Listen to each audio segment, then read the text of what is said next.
যুদ্ধবিরতির কাগজে এখনও কালি শুকায়নি। মাত্র 2 সপ্তাহ আগে যুদ্ধ থামানোর প্রতিশ্রুতি।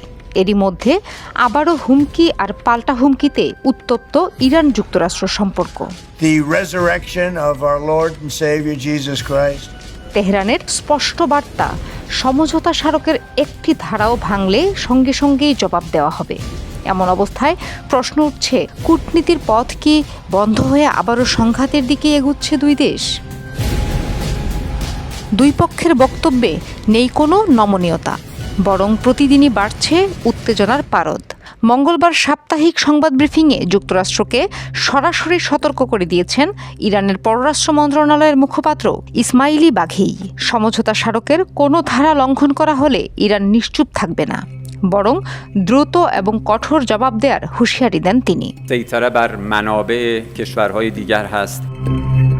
শুধু সতর্ক বার্তাই নয়, যুক্তরাষ্ট্রের জন্য আরও কঠিন বার্তাও দিয়েছেন ইরানি মুখপাত্র। তিনি বলেন, ওয়াশিংটন যদি নতুন করে সামরিক হামলা চালায়, তাহলে সেটি হবে দুই দেশের মধ্যে হওয়া সমঝোতা স্মারকের প্রথম ধারার সরাসরি লঙ্ঘন।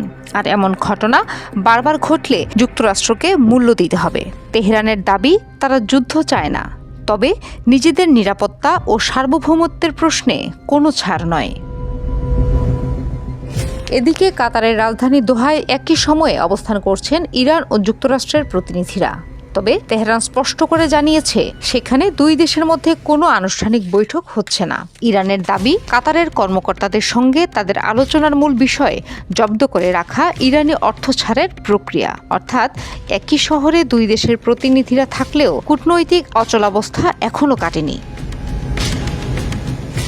মাত্র 2 সপ্তাহ আগে পাকিস্তানের মধ্যস্থতায় ইরান ও যুক্তরাষ্ট্র 60 দিনের একটি যুদ্ধবিরতি ও আলোচনা ভিত্তিক সমঝোতায় পৌঁছায়। উদ্দেশ্য ছিল স্থায়ী সংঘাতের অবসান ঘটিয়ে আলোচনার মাধ্যমে নতুন সমাধান খুঁজে বের করা। কিন্তু সেই চুক্তির মেয়াদ শেষ হওয়ার আগেই দুই পক্ষের মধ্যে হামলা, পাল্টা হামলা এবং একের পর এক কঠোর বক্তব্য নতুন করে উদ্বেগ বাড়িয়েছে। ফলে আন্তর্জাতিক মহলের প্রশ্ন, এই সমঝোতা কি আদৌ টিকবে, নাকি মধ্যপ্রাচ্য আবারও বড় ধরনের সংঘাতের দিকে এগোচ্ছে? বিশ্লেষকদের মতে, সামরিক শক্তি প্রদর্শনের পাশাপাশি কূটনৈতিক চাপও বাড়াতে চাইছে উভয় পক্ষ। একদিকে হুঁশিয়ারি, অন্যদিকে সীমিত যোগাযোগ। এই দ্বৈত কৌশল পরিস্থিতিকে আরও অনিশ্চিত করে তুলেছে। তাই এখন নজর দোহা ও ওয়াশিংটনের পরবর্তী পদক্ষেপে, কারণ একটি ভুল সিদ্ধান্তই আবারও পুরো মধ্যপ্রাচ্যকে নতুন সংঘাতের আগুনে ঠেলে দিতে পারে। শেষ পর্যন্ত কূটনীতি জয়ী হবে, নাকি আবারও অস্ত্রের ভাষাই প্রাধান্য পাবে, সেই উত্তর মিলবে আগামী কয়েকদিনেই।